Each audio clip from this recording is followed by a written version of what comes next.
a solution is composed of a solvent and a solute, right? So there are three types of equations that we're going to learn today. The molecular equation, which you already know how to write, you just didn't realize you knew it yet. The complete ionic and net ionic. Let's talk about the molecular equation. The only way you can figure out the subscripts of the products is by looking at the chart on page 420. Okay, now, the complete ionic equation, there are some rules you have to follow. It's not hard rules, you just have to watch what you're doing. What does AgNO3 get busted up into? Ag plus, don't forget the charge, and what? NO3 minus. And then both of those have what subscript after them? No. AQ. Okay, we're going to split this one up too, right? What does that split up into? K plus and Cl minus. What are we going to do with this? Stays the same. Just rewrite it exactly the same way. And what is this going to get broken up into? K plus and NO3 minus. So that's what the complete ionic looks like. It is going to take a little bit of writing, and if your equation goes on to 2 lines, that's okay.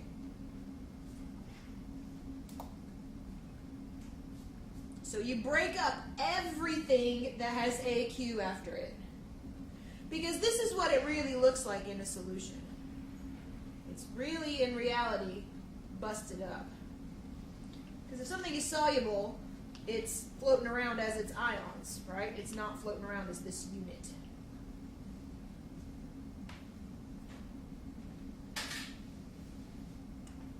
Does everyone see how we write the complete ionic?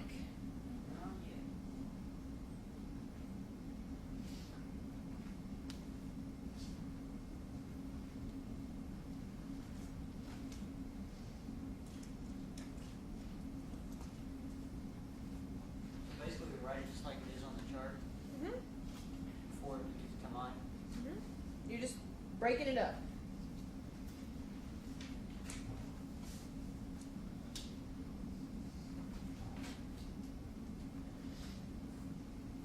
So if it has like a +2 or a -2 charge, you would include the 2 up.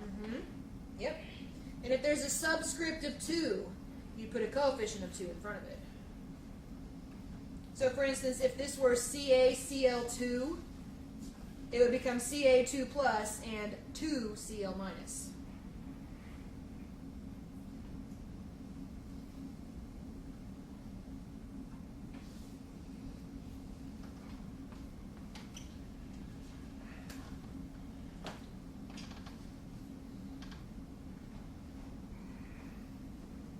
But we leave a solid or a gas alone.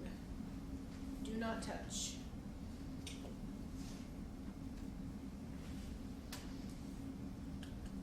Alright, the last thing that we do to write our net ionic equation, all we do is we take our complete ionic equation and we cross out anything that appears on both sides. So you notice nitrate is a reactant and nitrate's a product. Potassium is a reactant and potassium is a product. So we cross out anything that's on both sides. Those are called spectators. Alright, think about it like when you go to a baseball game. Are you out there in the outfield actually participating in the game? No, you're just watching it. You're a spectator. The same thing is true here. Nitrate is both a reactant and a product. That means it's not doing anything. K plus is a reactant and a product. It's not doing anything. So your net ionic equation crosses out all your spectators, and it leaves you with just the 2 substances that are doing the reaction. Okay, so you clean it up, in other words. You get rid of everything that is not doing anything meaningful.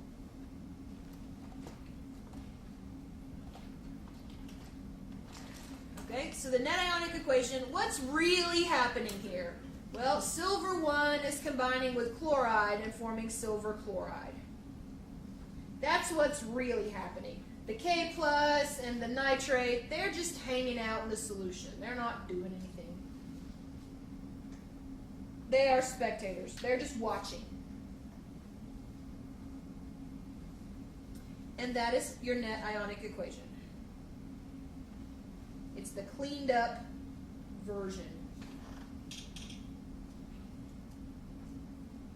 Because all we're really interested in is the essence of what's happening, the meat of the reaction. K plus and NO3 minus, they're not doing anything. They're just hanging out.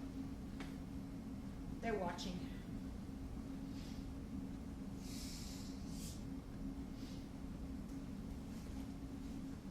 So you just clean it up, and that's your net ionic equation.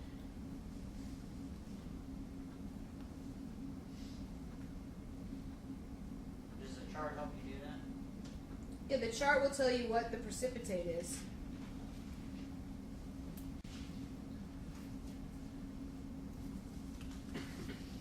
Okay, so here's a reaction occurring between silver and dichromate. That's a polyatomic ion that you guys didn't have to learn, but if you take general chemistry, you'll have to learn it there. And so there's the precipitate. So this is another net ionic. This is just a net ionic, right? You see these guys, the nitrates, they're just hanging out. It's the silver and the chromate that are actually doing stuff, forming a solid. The spectators, they're just floating around. They're not doing anything else. And I wouldn't ask you about chromate because that's not one of the ones you had to learn. But if you take general chemistry, you'll learn that one there. Got something to look forward to. Okay. So, here's what you see. You physically see this, right? You got a clear colorless solution and a yellow colorless solution. And when I combine them, I get this reddish brown solid on the bottom and a whole bunch of liquid on the top. That's what I physically see.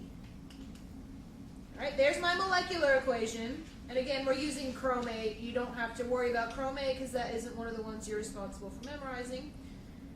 But this is my molecular equation, right? It's showing everything as molecules. And I used my chart to figure out that that was the precipitate. There's my my complete ionic. Some books call it the total ionic. Complete ionic, total ionic, it's the same thing. You bust up everything that is not a precipitate. And then how do I go from complete ionic to net ionic? Crossed out all the spectators. Good. And then there's my net ionic. And so that's what we represent it with pictures.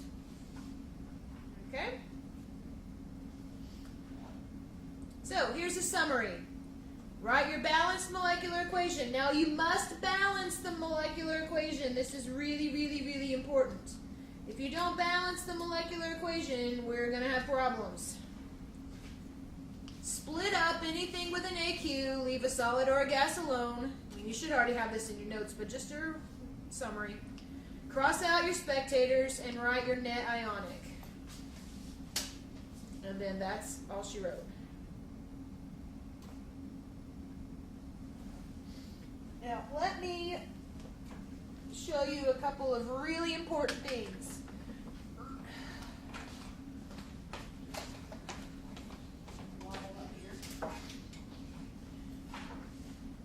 Alright, let's pretend that I have CaCO2AQ, which is aqueous, by the way.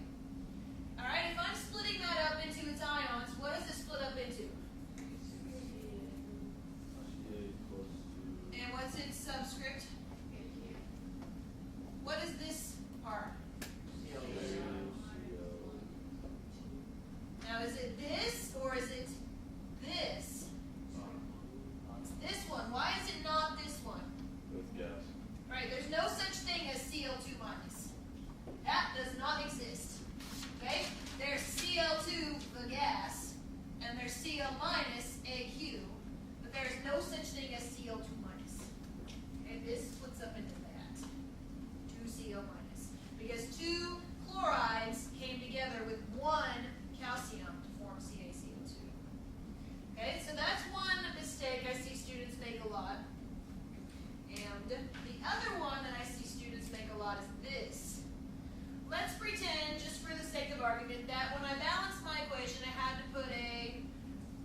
regard to solution writing and solution chemistry representing.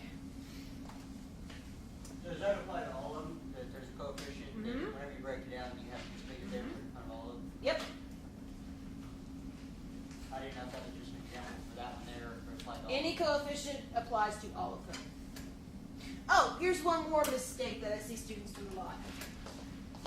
Do not do this. While we're on the subject of things to avoid. Let's pretend that I've got Li2SO4, which is aqueous. You tell me which one's correct. Let's play multiple choice here. Option A.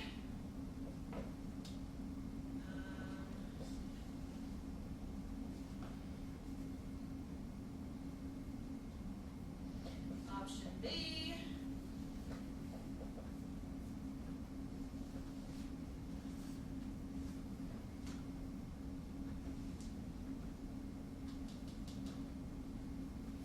Or option C.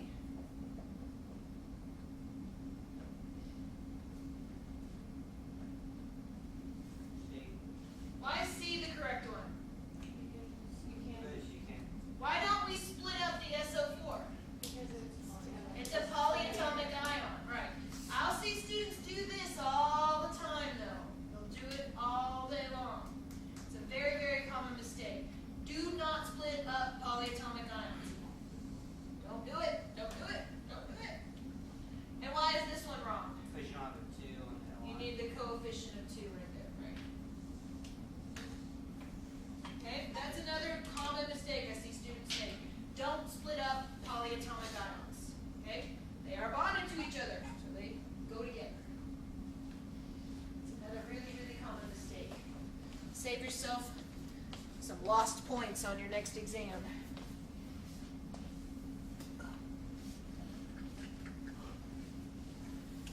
Alrighty, so here's another example, just reminding you of all these little things to watch out for. So let's do it together. What is CaCl2 going to split up into? I think this is the third time we've done this one now. Ca2 plus and 2Cl minus, and each one of them is going to have a subscript of what? Aq. Okay, what's 2NaOH going to split up into? 2Na plus 2OH minus. Good. What am I going to do with that CaOH2? Leave it alone. Right. And then the sodium chloride splits up into 2Na plus 2Cl minus. So I just take this and I rewrite it straight down. Don't do anything with it. Why do I leave it alone? Because it's my precipitate. It's a solid. Right. Alright, so my spectators are Cl minus, and what's my other spectator? 2Na plus. Good. So my final answer is my net ionic equation right there.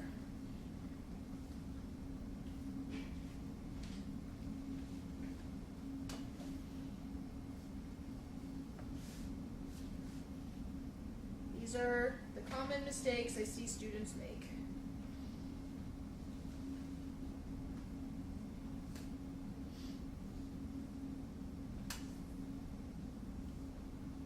So this is the molecular, this is the complete ionic, if I put that part right there, and that is my net ionic.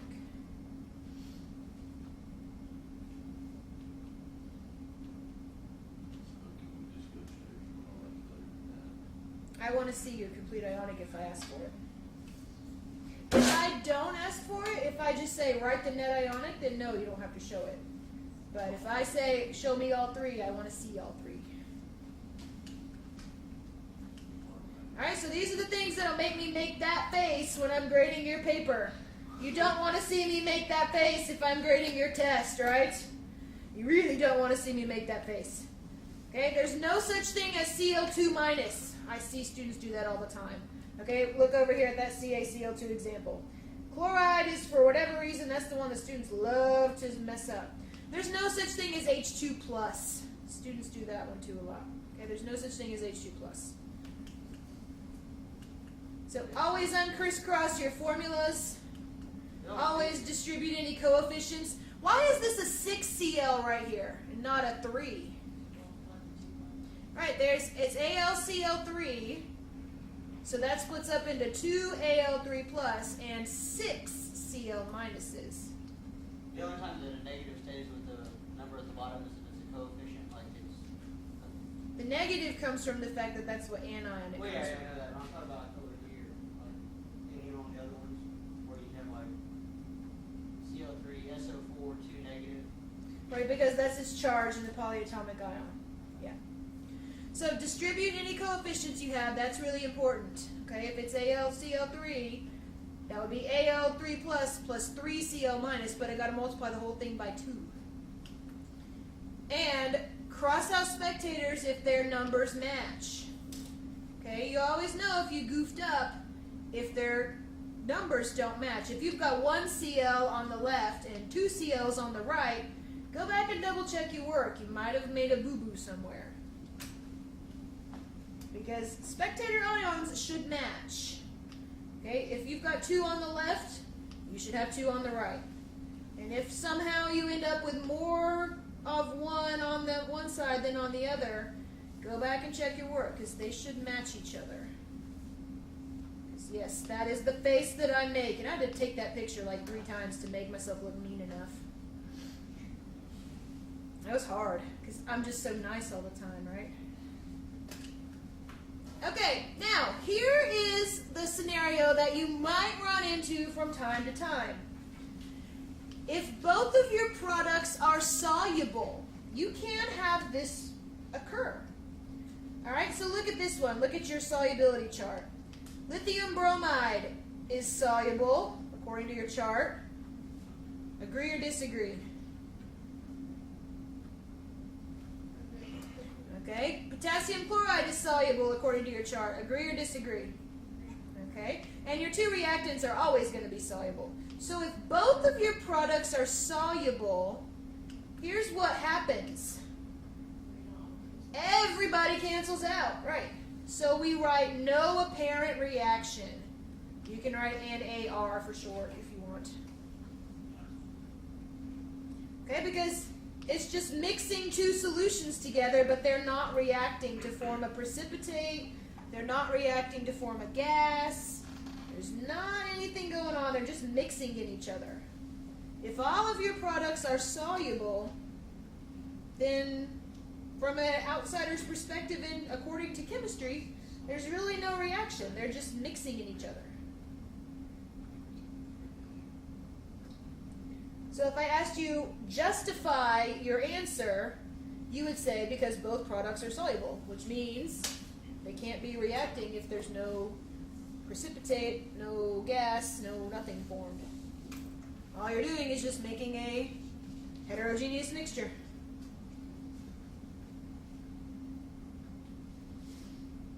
Or depending on the concentrations, it could be homogeneous, I suppose.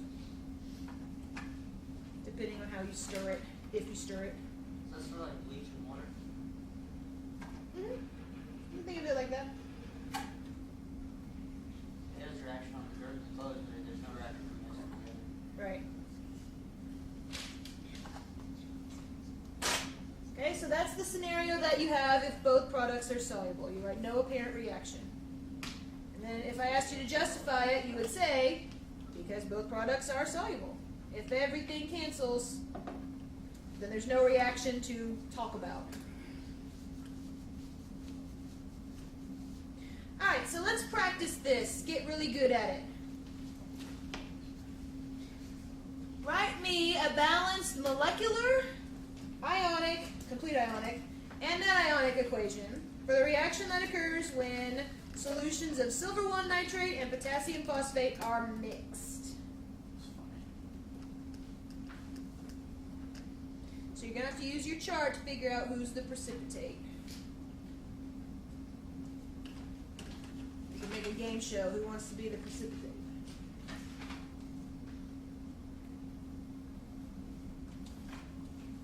So this stuff really isn't too bad because it's really a variation on something that you already know.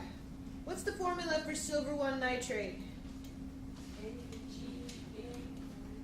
AgNO3, and the formula for potassium phosphate is K3PO4. Right, so what are my two products going to be? Tell me their names. Silver phosphate, silver 1 phosphate, yep, and what? Potassium nitrate, good. Are we going to have to do any coefficients to balance that? Yes, we're going to need to use coefficients to balance that. Which one's my precipitate? Ag3PO4, do you agree? So you must write the molecular equation using your formulas. Write them correctly. Which is why I kept telling you back in January, you gotta learn how to write formulas. It's gonna be with you all semester, right? Balance that equation using coefficients of 3. Okay, now what do we do next? What's the next step? We write the complete ionic, and how do we know what to break up? Everything that's aqueous gets broken up. What are we going to do with things like this 3? We're going to distribute it. Good. What are we going to do to this guy? Leave it alone. So if yours goes on to 2 lines like mine did, that's okay. As long as I can follow your writing, I'm happy.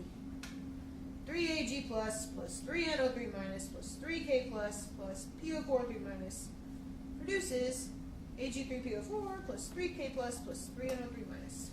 Don't forget AQs after each one. I know it's kind of a pain to write those AQ, but you'll get good at it. Do I have any spectators? What are they? The nitrate ion and what else? Potassium. Right. And I know that I did it right because they match exactly, right? 3 here, 3 here, 3 here, 3 here. If I had 3 here and 1 here, I'd say, ooh, I probably made a boo-boo. Right? You need to make sure that they match exactly. So my net ionic equation is what I'm left with after I cross out all my spectators. So that's what's actually happening. And everything else is just hanging out in the solution. Just chilling.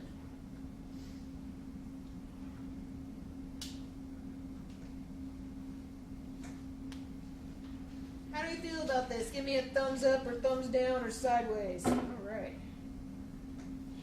Since I can't see your smiling faces, I'll use the thumbs up approach. Yeah, first day back after a long weekend's always rough. All right, do this one.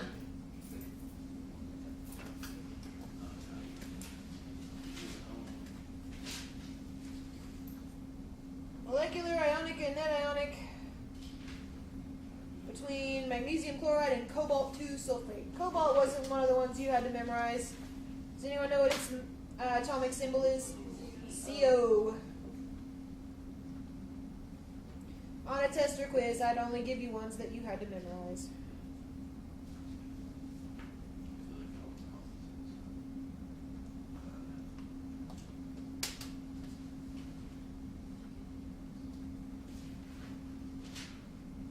What's the formula for magnesium chloride? MgCl2, and the formula for cobalt-2 sulfate? COSO4. Do we have a precipitate? Hearing 2 different answers. Some say yes, some say no. I got no apparent reaction. Because magnesium sulfate is aqueous and cobalt-2 chloride is aqueous. Both of those are soluble. So if both your products are soluble, really not much more you can do. You just say no apparent reaction. Both your products are soluble. Well,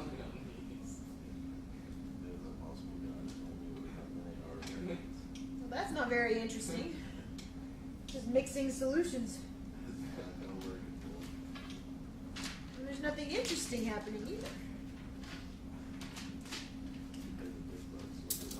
If both products are soluble, that means everybody cancels out.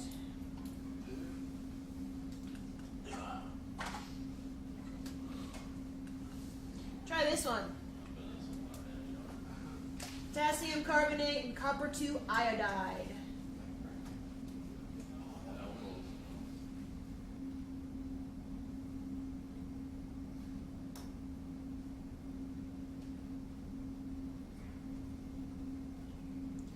What's the formula for potassium carbonate?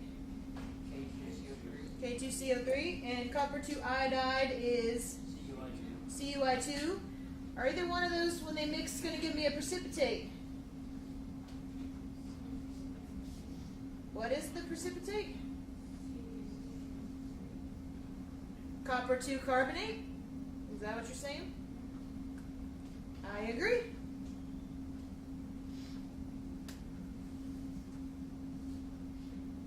What are my spectators? K plus and I minus, right? Again, you can always check yourself. If your spectators cancel out, the coefficients should cancel out too. If their coefficients don't cancel, you should use it as like a self-check.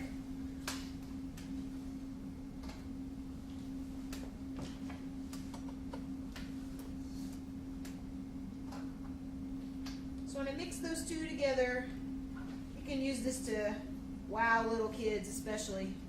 You know, I've got, oh look guys, I've got some magic water in this beaker. I'm going to pour it into this other magic water, and all of a sudden I get a solid. Where'd it come from? Right? Well, you can trick kids because they don't know about the concept of something being dissolved, and that it's not magic water, it's a solution containing ions. Right? And those ions react and form something that is insoluble. Remember that one kid that's a little skeptical, you know? There usually is. There usually is. It's always more fun, too, if you do a reaction that produces a precipitate that's got a fun color. Like,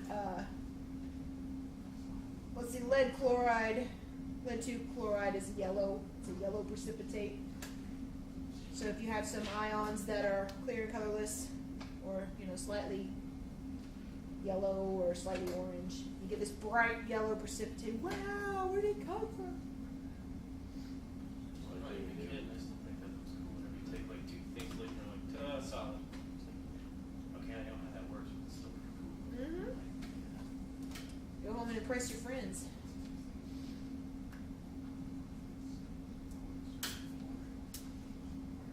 And so this is one of the ways we do water testing, right?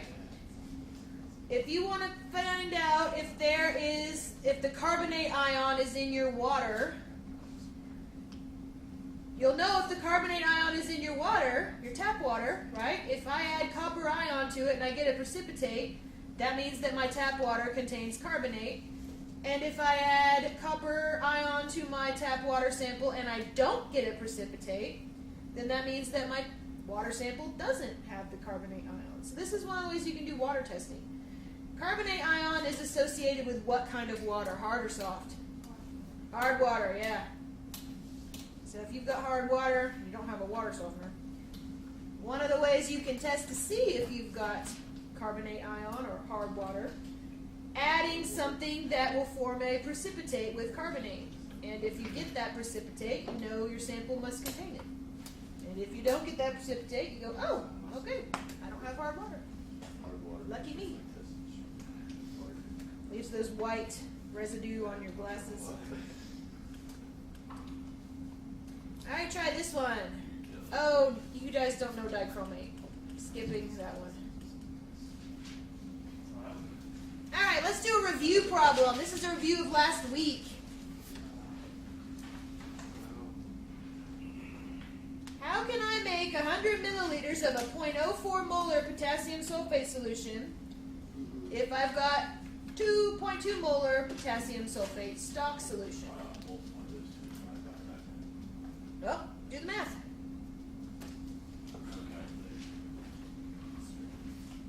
Be really, really nice to someone who does have one. Or do it in your head. It's really not that hard.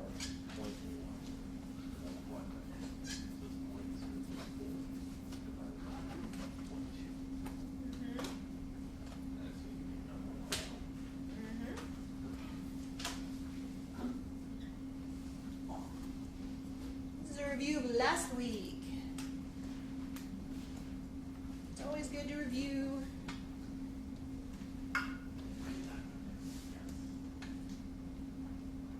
Our third exam's coming up sometime in April. The 18th. 18th. All right, not that long from now. Sweet. The 18th is a Thursday. Well, then it'll be the 17th. Which it was.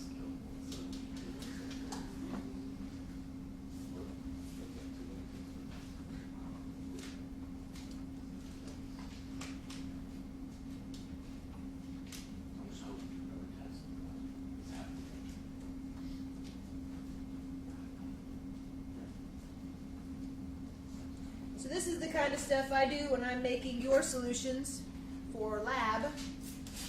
I make myself a stock solution, and then I just calculate how much of that stock solution I need to dilute. My stock solutions are a little more concentrated than 0.2 molar usually, though. My stock solutions are usually 6 molar, somewhere in that ballpark. So if you make a 0.2 molar stock solution, you can't dilute it a whole lot, right? But if you make a 6 molar stock solution, you can dilute it to a lot of different things. What formula do I have to use here? Good M1 one. V1 equals M2 V2, right? And the M1 and the V1 refer to the molarity and the volume of the concentrated or the dilute?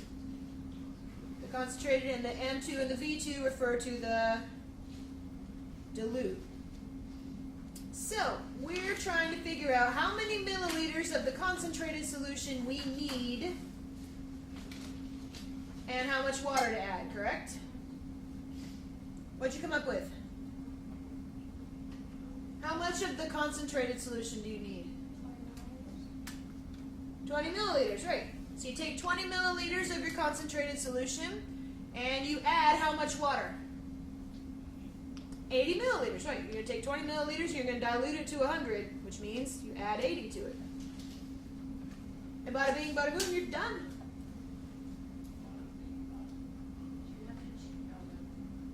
Convert milliliters to liters, yes.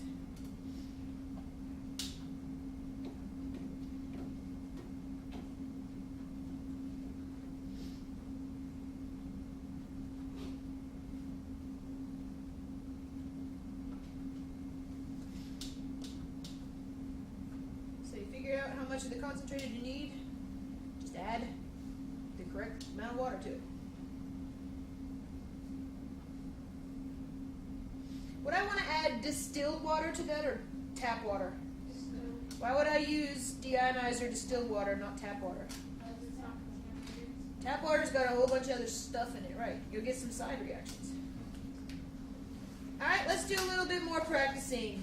Let's split these up into their ions. What does CuCl2 split up into?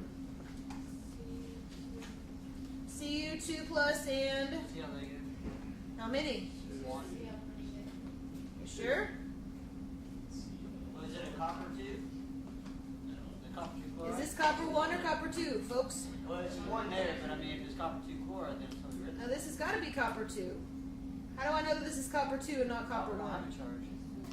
Because chlorine is -1 and there are 2 of them. So that means that that must be copper 2. Well, it's got positive 2. Right, so it's Cu plus 2.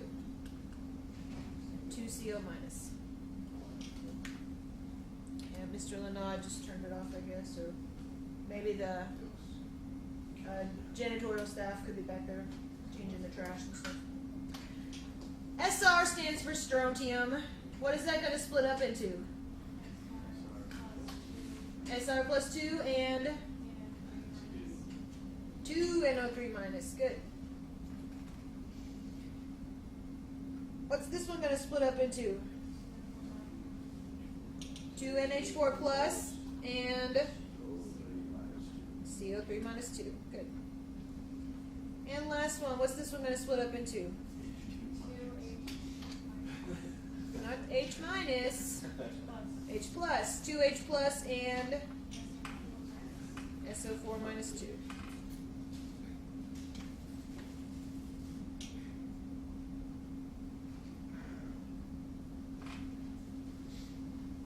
Questions on any of these? Alright, last one. For the day. Give me a balanced molecular, complete ionic, and net ionic equation for these two combinations. Barium chloride solution combined with magnesium sulfate solution.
Does this combination give us a precipitate? Let's go through it and figure out. Barium chloride's formula is BaCl2, and magnesium sulfate is MgSO4. That's your, what's the commercial use for that? Epsom salts. Yep. All right. So my two products are going to be what? Okay, barium sulfate and magnesium chloride. Which one of those is going to be insoluble? Barium sulfate is insoluble. So those are my spectators, and there's my net ionic.